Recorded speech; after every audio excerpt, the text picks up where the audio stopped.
નમસ્કાર. આપણે સૌ એમ કહીએ તો ચાલે કે માહિતીના મહાસાગરમાં રોજ ડૂબકી લગાવીએ છીએ. આજે આપણે એ જ આખી પ્રક્રિયાને સમજવાનો પ્રયાસ કરીશું. સમૂહ પ્રત્યાયન એટલે કે માસ કમ્યુનિકેશન. બરાબર. આપણી પાસે આ વિષય પર કેટલાક સારા સ્ત્રોત છે, જેમાં એના મોડેલ, સિદ્ધાંતો અને કયા કયા માધ્યમો છે એની વાત કરેલી છે. હા, અને આપણો હેતુ એ છે કે આ સ્ત્રોતોમાં જે મુખ્ય વિચારો છે, જે તારણો છે, એને આપણે એવી રીતે સમજીએ અને રજૂ કરીએ કે જેથી આ સમૂહ પ્રત્યાયનની જે આખી દુનિયા છે, જે થોડી જટિલ લાગે છે, એ કદાચ થોડી વધુ સ્પષ્ટ બને. અને આજકાલ તો એ જરૂરી પણ છે. અખબાર, રેડિયો, ટીવી, ઇન્ટરનેટ આ બધાથી આપણે ઘેરાયેલા છીએ. બિલકુલ. એટલે આ સમજ ખૂબ જ કામ લાગે. તો ચાલો શરૂઆત એકદમ મૂળ વાતથી કરીએ.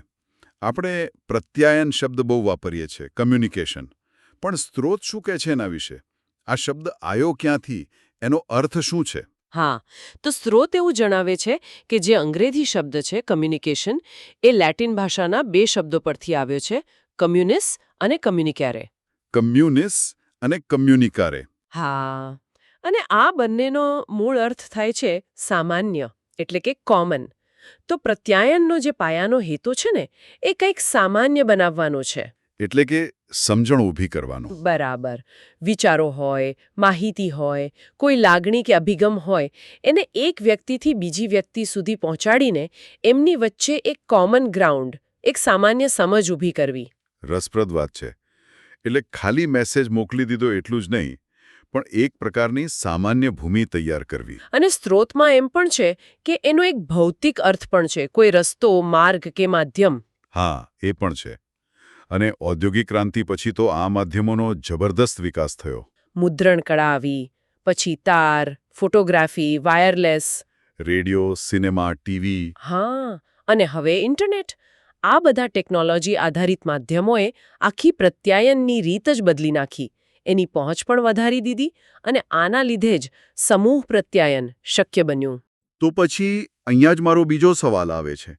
આ સમૂહ પ્રત્યાયન અને આપણે જે સામાન્ય વાતચીત કરીએ એ પ્રત્યાયન, એ બે વચ્ચે મુખ્ય ફરક શું?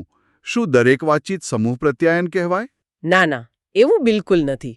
સ્ત્રોત બહુ સ્પષ્ટ રીતે કહે છે કે સમૂહ પ્રત્યાયન માટે કોઈક ને કોઈક યાંત્રિક માધ્યમ જરૂરી છે, ટેકનોલોજી જોઈએ. હા. અને એનો હેતુ શું? તો કે વિશાળ, બહુ મોટા પાયે ફેલાયેલા અને ભિન્ન ભિન્ન પ્રકારના અજાણ્યા લોકોનો સમૂહ હોય. એટલે કે ઓડિયન્સ. હા, ઓડિયન્સ. એમના સુધી એક સાથે ઝડપથી અને સતત રીતે સંદેશો પહોંચાડવાનો. અને સામાન્ય રીતે એમના પર કોઈ ચોક્કસ પ્રભાવ પાડવાનો આશય પણ હોય છે. જેમ કે ટીવી પર કોઈ નેશનલ પ્રોગ્રામ આવે. એટલે ધારો કે હું મારા કોઈ મિત્રને ફોન કરું કે એને પર્સનલ ઈમેલ લખું, તો એ સમૂહ પ્રત્યાયન ના કહેવાય, ભલે એમાં ટેકનોલોજી વપરાય? બરાબર. કારણ કે એ વિશાળ અજ્ઞાત સમૂહ માટે નથી, એ આંતરવૈયક્તિક પ્રત્યાયન થયું. સમૂહ પ્રત્યાયન તો એક આયોજિત પ્રક્રિયા છે. એમાં મોટી ટીમ કામ કરે, સંકલન જોઈએ અને પૈસા પણ ખર્ચાય. સમજાયું. હવે આ આખી પ્રક્રિયા કામ કેવી રીતે કરે છે એને સમજવા માટે સ્ત્રોતમાં કેટલાક મોડેલોની વાત કરી છે. આ મોડેલોનું શું મહત્વ છે? ખાલી ભણવા માટે જ છે કે એનો કોઈ પ્રેક્ટિકલ ઉપયોગ પણ ખરો? ના ના, એ ખાલી શૈક્ષણિક નથી. જુઓ, પ્રત્યાયનની પ્રક્રિયા ખરેખર તો બહુ જ જટિલ છે. મોડેલનું શું કરે? એ આ જટિલ પ્રક્રિયાને થોડી સરળ રીતે સમજાવવાનો પ્રયાસ કરે છે. એક રૂપરેખા આપે એમ. હા, એક માળખું આપે. એનાથી આપણને ખબર પડે કે આ પ્રક્રિયામાં મુખ્ય તત્વો કયા છે, એમની વચ્ચે સંબંધો કેવા છે, અને હા, એ સમજાય તો પછી પ્રત્યાયનને વધુ અસરકારક કેવી રીતે બનાવવું એમાં પણ મદદ મળે. સ્ત્રોતમાં ઘણા મોડેલો છે, પણ આપણે કેટલાક મુખ્ય મોડેલો જોઈએ જેણે આખી સમજને દિશા આપી છે. ચોક્કસ. તો શરૂઆત ક્યાંથી કરીએ? કયું મોડેલ સૌથી પાયાનું ગણી શકાય? મને લાગે છે કે હેરોલ્ડ લેસવેલનું જે મોડેલ છે 1948નું, એ બહુ શરૂઆતનું અને પ્રભાવશાળી ગણાય. એકદમ સરળ છે, 5 પ્રશ્નો પર આધારિત છે. 5 પ્રશ્નો? આહા. કયા કયા? કોણ એટલે કે હુ, શું કહે છે, સેઝ વોટ, કઈ ચેનલ દ્વારા, ઇન વિચ ચેનલ, કોને કહે છે, ટુ હુમ, અને એની અસર શું થાય છે, with what effect. Who says what, in which channel, to whom, with what effect? આ તો પ્રત્યાયનના બધા મુખ્ય ભાગ આવી ગયા એવું લાગે છે. હા, બિલકુલ. પાયાના બધા તત્વો છે, પણ હા, આજના સંદર્ભમાં જોઈએ ને તો આમાં કંઈક ખૂટતું લાગે. શું ખોટે છે? એમાં સૌથી મોટી મર્યાદા એ છે કે આ મોડેલ પ્રત્યયનને એક જ દિશામાં જતું બતાવે છે, મોકલનારથી મેળવનાર સુધી. એમાં ફીડબેકની કોઈ વાત નથી. ઓહ, એટલે કે મેળવનાર તરફથી જે પ્રતિભાવ મળે એની વાત જ નથી? ના, અને વાસ્તવિક જીવનમાં તો પ્રત્યયન મોટા ભાગે દ્વિમાર્ગી હોય છે, બરાબર ને? પ્રતિભાવ તો મળે જ. સાચી વાત. તો પછી આ ફીડબેકની જે કમી હતી એને કોણે ધ્યાનમાં લીધી? અને બીજું, પેલો સંદેશો મોકલીએ એ હંમેશા જેવો મોકલ્યો હોય એવો જ પહોંચે એવું તો નથી હોતું ને? વચ્ચે કંઈ ગડબડ થાય? હા, એ મુદ્દો પણ બહુ જ અગત્યનો છે. અને અહીંયા શેનન અને વીવરનું જે ગાણિતિક મોડલ છે એ ચિત્રમાં આવે છે. આ મોડલ મૂળ તો ટેલિફોન લાઇનમાં થતા પ્રત્યાયનને સમજવા માટે બન્યું હતું. ટેલિફોન માટે? હા, એટલે એમની મુખ્ય ચિંતા ટેકનિકલ હતી કે ભાઈ ચેનલની કેપેસિટી કેટલી છે અને સંદેશો જ્યારે પસાર થાય ત્યારે એમાં કેટલો ઘોંઘાટ ભળે છે. અંગ્રેજીમાં જેને નોઇઝ કહે છે. આ ઘોંઘાટ સંદેશાને બગાડી શકે છે, વિકૃત કરી શકે છે. એટલે ઘોંઘાટ મતલબ ખાલી ટેલિફોન લાઇનનો અવાજ જ નહીં, બીજું કંઈ પણ હોઈ શકે? બરાબર. શેનન વીવરના મોડલમાં શરૂઆતમાં તો મુખ્યત્વે ટેકનિકલ ઘોંઘાટની વાત હતી, પણ પછી આ ઘોંઘાટનો ખ્યાલ બહુ વિસ્તર્યો. આપણે જ્યારે વાતચીત કરતા હોઈએ ત્યારે આ ઘોંઘાટ માનસિક પણ હોઈ શકે, જેમ કે આપણા પૂર્વગ્રહો, આપણે ધ્યાન ના આપતા હોઈએ એ. સામાજિક પણ હોઈ શકે, વર્ગભેદ હોય, માન્યતાઓ જુદી હોય, અથવા સાંસ્કૃતિક પણ હોઈ શકે, ભાષા અલગ હોય, રિવાજો ના સમજાય. આ બધાને લીધે શું થાય? જે મોકલનાર કહેવા માંગે છે અને જે મેળવનાર સમજે છે એ બે વચ્ચે અંતર રહી જાય, જેને કમ્યુનિકેશન ગેપ કહેવાય. અને આ શેનન વીવરનું મોડેલ પણ શરૂઆતમાં તો એકમાર્ગી જ હતું ને? ફીડબેક વગરનું. મોકલનારને ખબર જ ના પડે કે સામે શું પહોંચ્યું. હા, શરૂઆતમાં એવું જ હતું. આ એક મોટી મર્યાદા હતી. પછી ડફલોર નામના એક અભ્યાસુએ આમાં સુધારો કર્યો. એમણે શેનન વીવરના મોડેલમાં ફીડબેકનો જે વિચાર છે એ ઉમેર્યો. એટલે કે પ્રતિભાવ. હા, પ્રતિભાવ. ફીડબેકથી મોકલનારને ખબર પડે કે ભાઈ મારો સંદેશો બરાબર પહોંચ્યો કે નહીં, એની અસર શું થઈ. એટલે પ્રત્યાયનનું ચક્કર છે એ પૂરું થાય. ડફલોરે એ વાત પર પણ ભાર મૂક્યો કે સંદેશાનો જે અર્થ છે એ ખાલી મોકલનાર જ નથી બનાવતો, મેળવનાર પણ પોતાની સમજ પ્રમાણે એનું અર્થઘટન કરે છે. એટલે કે મીનિંગ ઇઝ કો-ક્રિએટેડ. બંને બાજુ બને છે. હા. આ તો બહુ મહત્વની વાત થઈ. ખાલી મેસેજ ફેંકવાની વાત નથી. બિલકુલ. અર્થનું નિર્માણ અને આદાન પ્રદાન છે. ઓસ્કોડ અને શ્રામનું મોડેલ પણ કંઈક આવી જ ગોળાકાર પ્રક્રિયાની વાત કરતું હતું ને? હા. ઓસ્કુડ અને શ્રામ પ્રત્યયનને એક સતત ચાલતી, ગોળ ફરતી પ્રક્રિયા તરીકે જુએ છે. એમાં ભાગ લેનાર બંને વ્યક્તિઓ એકી સાથે સંદેશો મોકલનાર એન્કોડર અને સંદેશો મેળવનાર ડીકોડર બંનેની ભૂમિકા ભજવે છે અને સતત અર્થઘટન ચાલતું રહે છે. પણ આ સમૂહ પ્રત્યાયનમાં કેટલું લાગુ પડે? ત્યાં તો ફીડબેક તરત નથી મળતો. સાચી વાત. સમૂહ પ્રત્યાયનમાં ફીડબેક મોડો મળે છે અને સ્પષ્ટ પણ નથી હોતો ઘણીવાર. એટલે કદાચ આ મોડેલ ત્યાં ઓછું બંધ બેસે છે. અત્યાર સુધી આપણે મોટેભાગે પ્રત્યયની આંતરિક પ્રક્રિયા, એના તત્વો, ફીડબેક, ઘોંઘાટ એની વાત કરી. પણ હવે પેલી મોટી વાત પર આવીએ. સમૂહ માધ્યમોની સમાજ પર અસર શું થાય છે? શું એવું બને કે ટીવી પર કંઈક આવે એટલે બધા લોકો સીધું એ માની લે અને બધા પર એક સરખી અસર થાય? ના, ના, એવું નથી હોતું. આ બહુ જ રસપ્રદ સવાલ છે. અને એનો જવાબ આપણને કાટ્સ અને લાઝાર્સફેલ્ડના દ્વિસ્તરીય પ્રવાહ મોડેલમાંથી મળે છે. 2 step flow model. 2 step flow, 2 પગથિયા. હા, એમણે 1940ના દાયકામાં અમેરિકામાં ચૂંટણી વખતે અભ્યાસ કર્યો હતો અને એમને શું જોવા મળ્યું કે માધ્યમોમાં જે સંદેશો છે એ સીધો જ સામાન્ય જનતા સુધી નથી પહોંચી જતો. તો વચ્ચમાં કોણ આવે? બીજું સ્ટેપ કયું? વચમાં આવે છે ઓપિનિયન લીડર્સ, એટલે કે મંતવ્ય નેતાઓ. ઓપિનિયન લીડર્સ એ કોણ હોય? આ એવા લોકો છે જે પોતાના સમાજમાં, પોતાના ગ્રુપમાં થોડા વધુ સક્રિય હોય, વધુ માહિતગાર હોય, જેમની વાત લોકો સાંભળતા હોય, જેમનો પ્રભાવ હોય. દાખલા તરીકે કોઈ શિક્ષક હોય, ધર્મગુરુ હોય, કોઈ સામાજિક કાર્યકર હોય, સ્થાનિક નેતા હોય અથવા કોઈ ચોક્કસ વિષયના જાણકાર હોય. માધ્યમનો સંદેશો પહેલા આ ઓપિનિયન લીડર્સ સુધી પહોંચે છે. અને પછી? અને પછી આ ઓપિનિયન લીડર્સ એ સંદેશાને કદાચ પોતાના અર્થઘટન સાથે પોતાના શબ્દોમાં સામાન્ય લોકો સુધી પહોંચાડે છે. ઓહો, આ તો પેલી જૂની થિયરી હતી ને કે માધ્યમમાંથી મેસેજ આવે એટલે સીધી અસર થાય, સ્ટિમ્યુલસ રિસ્પોન્સ. એનાથી તો સાવ જુદી વાત થઈ. બિલકુલ.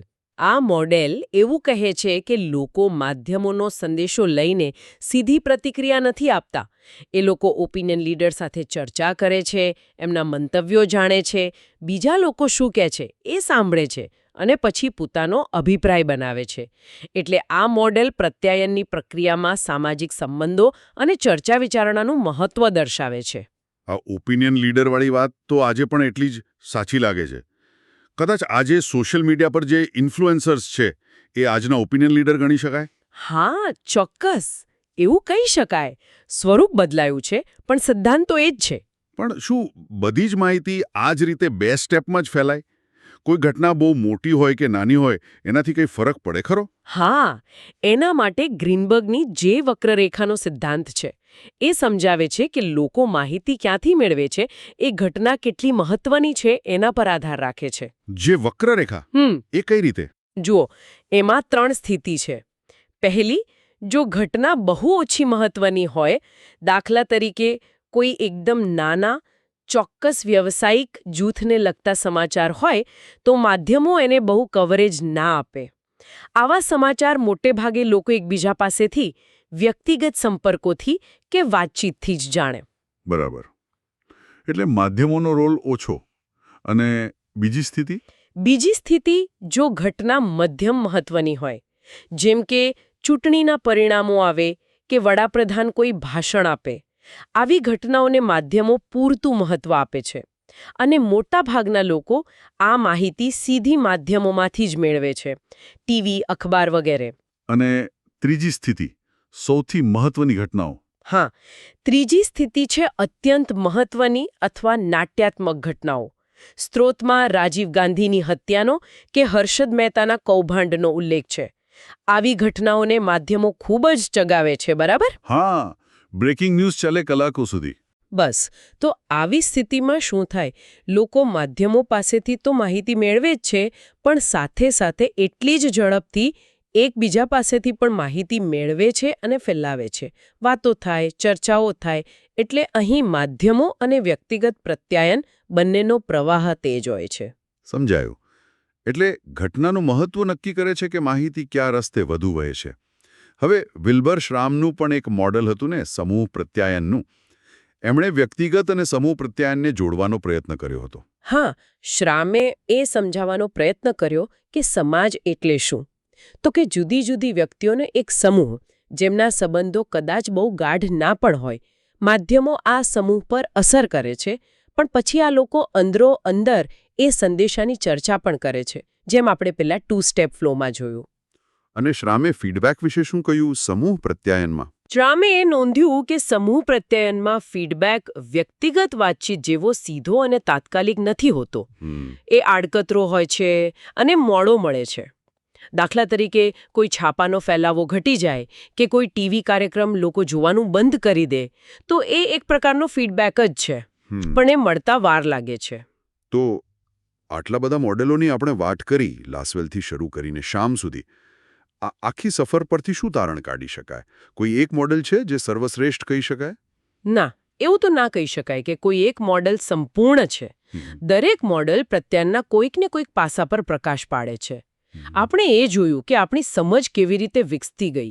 શરૂઆતમાં મોડેલો બહુ સરળ હતા, એકમાર્ગી હતા, ફીડબેક નહોતો.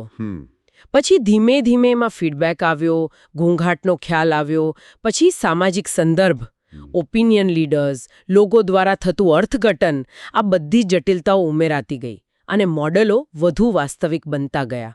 આ મોડેલો આપણને એ યાદ અપાવે છે કે પ્રત્યાયન ખરેખર કેટલી જીવંત અને બહુપક્ષીય પ્રક્રિયા છે. ખૂબ સરસ રીતે સમજાવ્યું. હવે મોડેલો પછી સ્ત્રોતમાં પ્રત્યાયનના કેટલાક સિદ્ધાંતો અને એના પ્રકારોની પણ વાત છે. તો મુખ્ય સિદ્ધાંતો કયા ગણાવી શકાય સમૂહ પ્રત્યાયનના? એક મહત્વનો સિદ્ધાંત એ છે કે ભલે સમૂહ પ્રત્યાયન આપણને મોટે ભાગે એકમાર્ગી લાગે, પણ લોકો સાવ નિષ્ક્રિય નથી હોતા. ઓડિયન્સ એક્ટિવ હોય છે. એ પોતાની જરૂરિયાત, પોતાની પસંદગી પ્રમાણે કયું માધ્યમ વાપરવું, કયો સંદેશો જોવો કે સાંભળવો એ પસંદ કરે છે. એટલે કે ઓડિયન્સ પણ પસંદગી કરે છે. હા. બીજો સિદ્ધાંત એ છે કે માધ્યમો સમાજ પર અસર તો કરે જ છે, પણ સાથે સાથે માધ્યમો પોતે પણ સમાજથી અસર પામે છે. જે તે સમાજનું રાજકીય, આર્થિક, સામાજિક વાતાવરણ કેવું છે એની અસર માધ્યમો પર પડે છે. એટલે માધ્યમોને સમજવા હોય તો સમાજને સમજવો પડે અને સમાજને સમજવા માધ્યમોને સમજવા પડે. બંને એકબીજા સાથે જોડાયેલા છે. અને પ્રત્યયનના પ્રકારો સ્ત્રોતમાં કયા કયા પ્રકારો ગણાવ્યા છે? મુખ્યત્વે 5 પ્રકારોની વાત છે સ્ત્રોતમાં. પહેલો છે અંતઃવૈયક્તિક પ્રત્યાયન, એટલે કે ઇન્ટ્રાપર્સનલ કમ્યુનિકેશન. ઇન્ટ્રાપર્સનલ એટલે વ્યક્તિ પોતાની જાત સાથે જે વાતચીત કરે એ. આપણે જે વિચારીએ છીએ, મનમાં ને મનમાં વાતો કરીએ છીએ, કોઈ યોજના બનાવીએ છીએ, સ્વપ્ન જોઈએ છીએ, પ્રાર્થના કરીએ છીએ, આ બધું અંતઃવૈયક્તિક પ્રત્યાયન છે. સમજાયું. પોતાની સાથેનો સંવાદ. બીજો પ્રકાર? બીજો છે આંતરવૈયક્તિક પ્રત્યાયન, એટલે કે ઇન્ટરપર્સનલ કમ્યુનિકેશન. આ એટલે 2 વ્યક્તિઓ વચ્ચે થતું પ્રત્યાયન. Face to face. હા, આમને સામને વાતચીત હોય અથવા ઈશારા હોય, શારીરિક હાવભાવ હોય, સ્પર્શ હોય, અને આજકાલ તો ફોન પર કે ઇન્ટરનેટ પર ચેટિંગ દ્વારા પણ થાય. સ્ત્રોત કહે છે કે આ સૌથી અસરકારક પ્રકાર છે, કારણ કે તમે તરત જ સામેવાળાનો પ્રતિભાવ જોઈ શકો છો, કોઈ ગેરસમજ હોય તો તરત જ દૂર કરી શકો છો. બરાબર. ત્રીજો પ્રકાર? ત્રીજો છે જૂથ પ્રત્યાયન, ગ્રુપ કમ્યુનિકેશન. જ્યારે 2 થી વધુ વ્યક્તિઓ કોઈ સમાન હેતુ માટે ભેગા મળે અને વાતચીત કરે. જેમ કે કોઈ ઓફિસની મીટિંગ હોય, ક્લાસરૂમમાં ચર્ચા થતી હોય, મિત્રોનું ગ્રુપ ગપ્પા મારતું હોય. આમાં ફાયદા પણ હોય અને ગેરફાયદા પણ હશે ને? હા. ફાયદો એ કે બધા ભેગા મળીને કોઈ નિર્ણય લઈ શકે, નવા વિચારો આવે. પણ ગેરફાયદો એ કે ક્યારેક સમય બહુ બગડે, મતભેદ થાય, વિવાદ થાય, અહમ ટકરાય. ચોથો પ્રકાર તો એ જ જેની આપણે આટલી બધી વાત કરી, સમૂહ પ્રત્યાયન. માસ કમ્યુનિકેશન. હા. યાંત્રિક માધ્યમો, રેડિયો, ટીવી, અખબાર, ફિલ્મ, ઇન્ટરનેટ એના દ્વારા વિશાળ વિજાતીય એટલે કે અલગ અલગ પ્રકારના અને અજ્ઞાત સમૂહ સુધી એકસાથે સંદેશો પહોંચાડવો, જેમાં ફીડબેક મોડો અને આડકતરો હોય. અને 5મો પ્રકાર? એ પણ રસપ્રદ છે. હા. 5મો પ્રકાર છે પરંપરાગત અથવા લોક પ્રત્યાયન. આ ખાસ કરીને આપણા દેશ જેવા જ્યાં ગ્રામીણ સમાજ મોટો છે ત્યાં ખૂબ મહત્વનો છે. લોક પ્રત્યાયન એટલે એમાં શું આવે? એમાં પેઢીઓથી ચાલ્યા આવતા માધ્યમો આવે, જેનો ઉપયોગ મનોરંજન માટે, શિક્ષણ માટે, માહિતી આપવા માટે થતો આવ્યો છે. જેમ કે લોકગીતો, લોકકથાઓ, કહેવતો, ભવાઈ જેવા લોકનાટ્યના પ્રકારો, કઠપૂતળીના ખેલ, ગામડાઓમાં ભરાતા મેળાઓ, ઉત્સવો, આ બધું લોક પ્રત્યાયન છે. સ્ત્રોતમાં ગુજરાતના મેળાઓનો ઉલ્લેખ પણ છે કે લગભગ 1500થી વધુ મેળા ભરાય છે.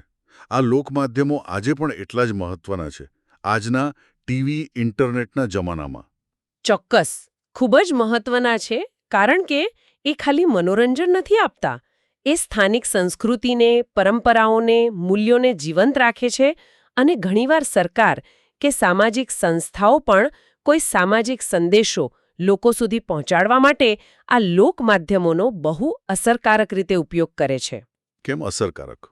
કારણ કે એ લોકોની પોતાની ભાષામાં, એમના પોતાના પરિવેશમાં વાત કરે છે, એટલે લોકો એની સાથે સહેલાઈથી જોડાઈ શકે છે. એની અસર વધારે ઊંડી થાય છે. એ પરંપરા અને આધુનિકતાને જોડતી કડી જેવા છે. સરસ વાત કરી. પરંપરાગત માધ્યમોથી હવે થોડા આધુનિક સમૂહ માધ્યમો તરફ પાછા વળીએ. રેડિયોની વાત કરીએ. એની પહોંચ તો આજે પણ જબરદસ્ત છે, ખાસ કરીને ગામડાઓમાં. અને જે લોકો વાંચી લખી નથી શકતા એમના માટે તો આશીર્વાદ જેવો છે. બિલકુલ. રેડિયો એની સરળતા, એની સુલભતા અને એની સ્થાનિકતાને કારણે આજે પણ બહુ શક્તિશાળી માધ્યમ છે. સમાચાર હોય, ગીત સંગીત હોય, ખેતીની માહિતી હોય કે પછી ખાસ કરીને કુદરતી આફતો આવે ત્યારે તો રેડિયોની ભૂમિકા બહુ જ મહત્વની બની જાય છે. પછી આવ્યું ટેલિવિઝન, જેણે ઘરમાં બેઠા બેઠા દુનિયા બતાવી દીધી. દૃશ્ય શ્રાવ્ય માધ્યમ એટલે એની અસર તો રેડિયો કરતાં પણ વધારે ઘેરી બની. સ્ત્રોતમાં 1988માં ભારતમાં રંગીન પ્રસારણ શરૂ થયું એનો ઉલ્લેખ છે. એ પણ એક મોટો ફેરફાર હતો. હા, ટેલિવિઝન તો માહિતી અને મનોરંજન બંને માટે લોકોનો મુખ્ય આધાર બની ગયું. સમાચારોથી લઈને સિરિયલો, ફિલ્મો, રિયાલિટી શો, એણે લોકોની જીવનશૈલી, એમના વિચારો, એમની ખરીદીની ટેવો બધા પર બહુ ઊંડો પ્રભાવ પાડ્યો છે. અને ફિલ્મો, સિનેમા એ પણ એક મોટું સમૂહ માધ્યમ છે. એ ખાલી મનોરંજન જ આપે છે કે બીજું કંઈ પણ? મનોરંજન તો મુખ્ય છે જ. વાર્તા, સંગીત, નાટક એ બધું તો છે જ. પણ ફિલ્મો સાથે સાથે સામાજિક મુદ્દાઓને પણ ઉઠાવે છે, સાંસ્કૃતિક મૂલ્યોની વાત કરે છે, દેશભક્તિની ભાવના જગાવે છે, રાષ્ટ્રીય એકતાની વાત કરે છે. સ્ત્રોતમાં લખ્યું છે એમ ભ્રષ્ટાચાર હોય, મહિલા સુરક્ષા હોય, જાતિભેદ હોય, આવા ઘણા સંવેદનશીલ મુદ્દાઓ પર ફિલ્મો બની છે અને એમણે સમાજમાં ચર્ચા પણ જગાવી છે. અને આ બધા પછી આવે છે લેટેસ્ટ અને કદાચ સૌથી પાવરફુલ માધ્યમ ઇન્ટરનેટ. હા, ઇન્ટરનેટ તો આજનો યુગ છે. એ માહિતીનો અખૂટ ભંડાર છે. એ સૌથી ઝડપી છે. એણે દુનિયાને જોડી દીધી છે. અને એની ખાસિયત એ છે કે એ બીજા લગભગ બધા માધ્યમોને, છાપા, રેડિયો, ટીવી, બધાને પોતાનામાં સમાવી લે છે. મલ્ટીમીડિયા જેવું? બરાબર. અને એ દ્વિમાર્ગી પ્રત્યાયન માટે પણ જબરદસ્ત તકો ઊભી કરે છે. જો કે એની સાથે એના પડકારો પણ છે, ખોટી માહિતી ફેલાવવી, સાયબર ક્રાઇમ વગેરે. ચોક્કસ. હવે આ બધા માધ્યમોની વાત પછી સ્ત્રોતમાં એક બીજો શબ્દ આવે છે જનસંપર્ક, પબ્લિક રિલેશન્સ એટલે કે PR. આ શું છે? અને પેલો બીજો શબ્દ છે પ્રચાર, પ્રોપેગેન્ડા. એનાથી આ કઈ રીતે જુદું પડે છે? આ બહુ જ મહત્વનો તફાવત છે અને સમજવો જરૂરી છે. જુઓ, પ્રચાર, પ્રોપેગેન્ડા જે છે એ મોટે ભાગે એક પક્ષીય હોય છે. એનો હેતુ પોતાના વિચારો, પોતાનો એજન્ડા ગમે તેમ કરીને લોકોના મનમાં ઠસાવી દેવાનો હોય છે.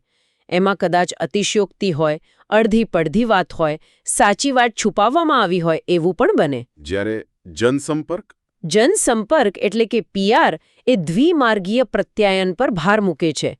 Two way communication. દ્વિમાર્ગી એટલે કઈ રીતે? એટલે કે કોઈ સંસ્થા હોય કે વ્યક્તિ હોય એ ખાલી પોતાની વાત લોકો સુધી પહોંચાડે એટલું જ નહીં, પણ લોકો શું વિચારે છે, એમના અભિપ્રાય શું છે, એમના સૂચનો, એમની ફરિયાદો એ બધું સાંભળે પણ ખરા અને એના પર પ્રતિભાવ પણ આપે. PRનો મુખ્ય હેતુ કોઈ સંસ્થા અને એના જે હિતધારકો છે, સ્ટેક હોલ્ડર્સ, એમની વચ્ચે પરસ્પર સમજ અને વિશ્વાસનું વાતાવરણ ઊભું કરવાનો છે. ખાલી માહિતી ફેલાવવાનો નહીં. અને એ જાહેરાતથી પણ અલગ છે, ખરું ને? હા, બિલકુલ. જાહેરાત એડવર્ટાઇઝિંગમાં તમે પૈસા આપીને મીડિયામાં જગ્યા કે સમય ખરીદો છો. જ્યારે PRમાં તમારે મીડિયા કવરેજ કમાવવું પડે છે. તમારી વાતમાં દમ હોય તો મીડિયા એને સ્થાન આપે. એટલે PR વધુ વિશ્વાસપાત્ર ગણાય છે. અને એની અસર કેવી હોય? સ્ત્રોતમાં એના વિશે કંઈ કહ્યું છે? હા, સ્ત્રોત મુજબ PRની પહોંચ કદાચ જાહેરાત જેટલી વ્યાપક ન હોય શરૂઆતમાં, કદાચ 5થી 50% લોકો સુધી જ પહોંચે. પણ જેમના સુધી પહોંચે એમનું ધ્યાન વધુ ખેંચી શકે છે, લગભગ 80-90%. અને એની અસર વધુ ઊંડી અને લાંબા ગાળાની હોઈ શકે છે. જોકે લોકોના વર્તનમાં તાત્કાલિક મોટો ફેરફાર કદાચ ઓછા લોકોમાં 5-10% લાવી શકે. એટલે લાંબા ગાળાના સંબંધો બાંધવા પર ભાર છે. બરાબર. અને સફળ PR માટે શું જરૂરી છે? તો કે સત્યનિષ્ઠા, પારદર્શિતા અને સરળ સ્પષ્ટ ભાષામાં વાત કરવી. સરસ. તો આજે આપણે ઘણી બધી વાતો કરી. સમૂહ પ્રત્યાયન એટલે શું? ત્યાંથી શરૂ કરીને એને સમજાવતા જુદા જુદા મોડેલો કેવી રીતે વિકસ્યા, લેસવેલના સરળ મોડેલથી લઈને ફીડબેક, સંદર્ભ, ઓપિનિયન લીડર્સ, અર્થઘટન જેવી બાબતોને સમાવતા શ્રામ જેવા વધુ જટિલ મોડેલ સુધી. હા, અને આપણે પ્રત્યાયનના જુદા જુદા પ્રકારો પણ જોયા. વ્યક્તિ જ્યારે પોતાની સાથે વાત કરે, ત્યાંથી લઈને બે વ્યક્તિ વચ્ચે, જૂથમાં અને પછી વિશાળ સમૂહ સુધી. અને ખાસ તો આપણા પરંપરાગત લોકમાધ્યમોનું મહત્વ પણ સમજ્યા. અને સાથે સાથે આધુનિક માધ્યમો, રેડિયો, ટીવી, ફિલ્મ, ઇન્ટરનેટ, એમની ભૂમિકા, અને છેલ્લે જનસંપર્ક એટલે કે PR શું છે અને શા માટે મહત્વનું છે એની પણ ચર્ચા કરી. આશા રાખીએ કે આ ચર્ચા જે આપણે ઉપલબ્ધ સ્ત્રોતોના આધારે કરી એ શ્રોતાઓને ઉપયોગી થઈ હશે. આજકાલ જે માહિતીનો ધોધ વહી રહ્યો છે ચારે બાજુથી, એમાં કઈ માહિતી સાચી, કઈ ખોટી, કોના પર વિશ્વાસ કરવો, માધ્યમોની આપણા પર શું અસર થાય છે, આ બધું સમજવામાં કદાચ આ ચર્ચા થોડી મદદરૂપ બને. અને અંતે શ્રોતાઓ માટે એક વિચારવા જેવો પ્રશ્ન મૂકીને જઈએ. આપણે જોયું કે પ્રત્યાયનના મોડેલો સમય સાથે ટેકનોલોજી સાથે બદલાતા રહ્યા, વિકસતા રહ્યા. હવે ભવિષ્યમાં જુઓ તો આર્ટિફિશિયલ ઇન્ટેલિજન્સ AI વધુને વધુ કન્ટેન્ટ બનાવી રહ્યું છે અને આપણા મીડિયા અનુભવો પણ ખૂબ જ વ્યક્તિગત, હાઇપર પર્સનલાઇઝ બની રહ્યા છે. તો સવાલ એ છે કે આ AI જનિત કન્ટેન્ટ અને અત્યંત વ્યક્તિગત મીડિયાના પ્રભાવને સમજવા માટે ભવિષ્યમાં કેવા નવા મોડેલો કે સિદ્ધાંતોની જરૂર પડશે. આ AI આપણા પેલા ઓપિનિયન લીડર્સ અને માહિતીના દ્વિસ્તરીય પ્રવાહને કેવી રીતે બદલી નાખશે, આના પર જરૂર વિચારજો.